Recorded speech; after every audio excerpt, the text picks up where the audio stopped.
ہر بندہ یہ make sure کرے کہ صدقہ فطر انہوں نے اپنا ادا کر دیا ہے، اور جو غریبوں کا حق ہے ان کے مال میں، ان کی خوشیوں میں، وہ حق انہوں نے ان کو دے دیا ہے۔ رشتہ داروں کے ساتھ ملنے کا ایک بہت اہم موقع ہوتا ہے۔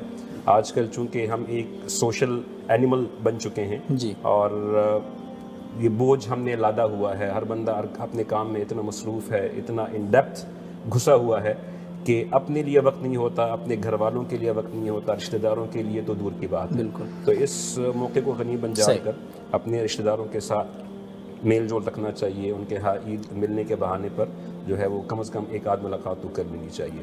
بہرحال اگر میں اب تھوڑا سا اور سیریس نوٹ پر آؤں گا تو پھر جو ہے وہ فل اسٹاپ لگ جائے، تو اس سے بہتر ہے کہ بھائی اس لائٹ موڈ پر میں اپنی بات کو ختم ٹھیک ہے، بہت بہت شکریہ مفتی طارق مسعود صاحب۔ کچھ نصیحت اس عید کے دن کے حوالے سے اب آپ دیکھیں، پورا رمضان نصیحتوں میں گزرا ہے، ٹھیک پورے ہے، تراویح کے بعد بیانات، نصیحتیں نصیحتیں نصیحتیں، تو اب کیا نصیحت رہ گئی ہے؟ سارے والدین کے حقوق بھی بیان ہو گئے اور پڑوسیوں کے حقوق بھی بیان ہو گئے رمضان میں، میں پھر ادھر جا رہا ہوں۔ جنت جہنم بھی بیان ہو گئی، صحیح، ٹھیک ہے نا؟ اور کیا آپ نصیحت چاہتے ٹھیک ہے، ایک ہی رہ گئی ہے جو آپ جس پر عمل نہیں کر رہے۔ ٹھیک ہے، بہت شکریہ۔ جی، میں اپنی گفتگو کو ناظرین محترم یہاں سمیٹتا ہوں، اور کیونکہ اور میرے پاس شاید الفاظ نہیں ہے بولنے کے، مفتی طارق مسعود صاحب جو سوال کرتے ہیں وہ اتنی نصیحتیں کر کر کے تھک گئے ہیں کہ کچھ مزید وہ بولا نہیں چاہتے، وہ سب کچھ تو بول دیں۔ چلیں، کچھ تو آپ نے کچھ بولا ہی نہیں۔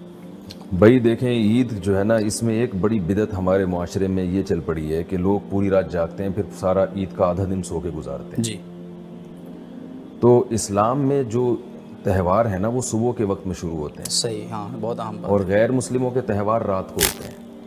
اس میں کیا حکمتیں ہیں، یہ ایک الگ ٹاپک ہے، پورا بیان اس پر شروع ہو جائے گا پھر میرا۔ تو اس کو جیسا اسلام نے دیا ہے نا، اسی طرح رکھنا چاہیے۔ صبح کے وقت میں ایک برکت ہے۔ ہم یاد ہے پہلے بچپن میں ہم اٹھتے تھے صبح صبح، کپڑے پہن کے اور عیدیاں جیب میں ٹھوس کے، صبح صبح نماز پڑھ کے ہم نکلتے تھے، پھر کھانے پینے، آئس کریم کھا رہے ہیں، غبارے اڑا رہے ہیں، جو بھی ایک ہوتا ہے۔ اب میں حیران ہوتا ہوں دیکھ کے کہ صبح کوئی نظر ہی نہیں آ رہا ہوتا، پوری قوم پڑی ہوئی سو رہی ہے، دوپہر اٹھ رہے ہوتے ہیں۔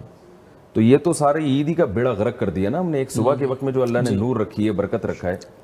تو آپ نے جو شاپنگ وغیرہ کرنی ہے وہ پہلے کر لیں آپ، یعنی یہ کیا ضروری ہے کہ عید کی رات ہی کو وہ سارا جو ہے نا وہ بازار کی طرف فوکس کرنا ہے، اور ساری قوم پہنچی ہوئی ہے اور رات کی نیند آپ کی خراب ہو گئی؟ تو اسلام کے مزاج کے بہرحال یہ خلاف ہے۔ بالکل، تو صبح ملاقاتوں کا ٹائم ہونا چاہیے، رات بھی آپ کریں، لیکن جو بھی ٹائم ہے عید کو سیلیبریٹ کرنے کا، وہ صبح کے وقت ہے، جی، جو شریعت کی تعلیمات ہے۔ نماز بھی صبح رکھی گئی ہے نا، اگر یہ سونے کا ٹائم ہوتا تو عید کی نماز 12 یا 1 بجے ہوتی ایسی۔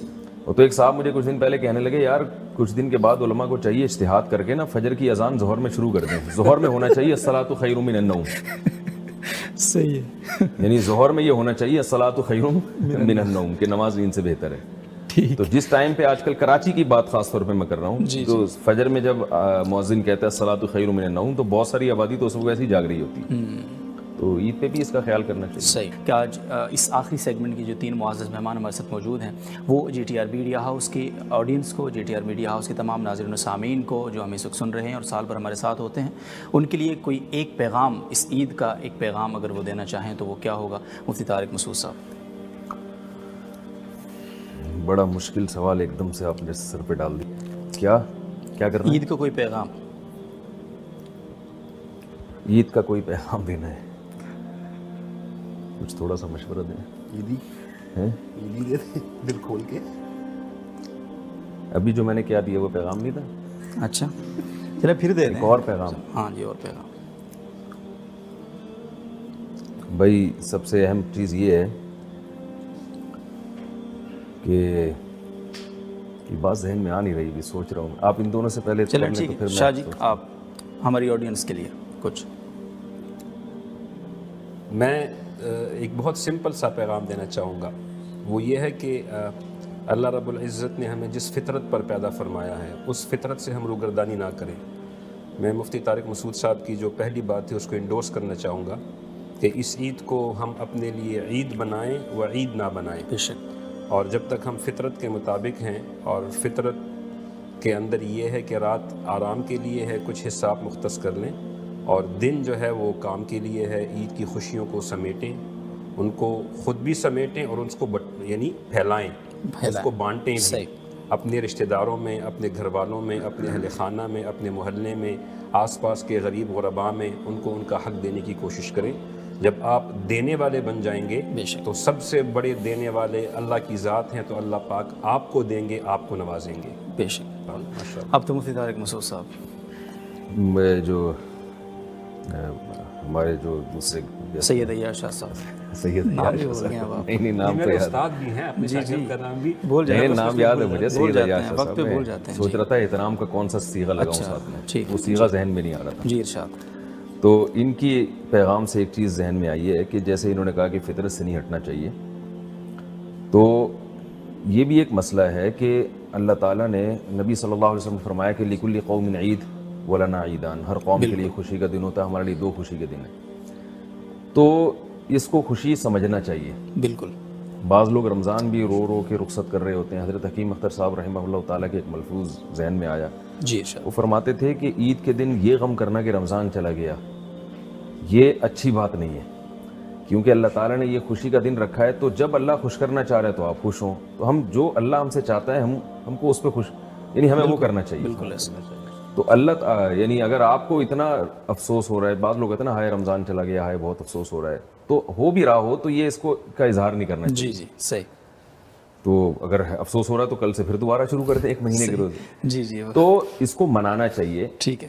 دیکھیں ہر قوم میں جتنی بھی قومیں ہیں نا جن کے دین اور مذہب ختم ہو گئے ہیں بالکل، ان میں بھی ان کے تہوار باقی ہیں. آپ عیسائیت کو دیکھ لیں، ان کے پاس کوئی تعلیمات بچی نہیں ہے، لیکن ان کی کرسمس ابھی بھی ہے. ہندوؤں کے مذاہب کو دیکھ لیں، اور لبرلزم بہت پھیل گیا، ان میں مذہب کو فالو کرنے والے لوگ نہیں ہیں، لیکن وہ بھی ہندوؤں کے مخصوص دن میں ہندو بن جاتے ہیں.